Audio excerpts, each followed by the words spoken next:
How to find drafts on Instagram. So let's not waste any more time and head right to it.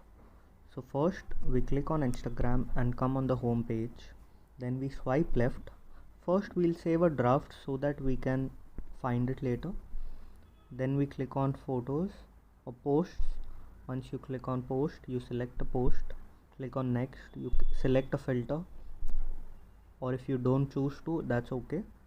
Then you click on next and go back, and then you again go back, and there an option comes up of save the draft or discard it. We'll click on save. Once you click on save, you can go back, and then we do the same thing. We swipe left, we click on posts, and here the draft option is available. You click on drafts, and here you have the draft that you saved, and then we click on next and we already have it. So if this video helped you, make sure to leave a like and don't forget to subscribe. If you have any doubt, make sure to leave them down in the comment section. Thanks a lot.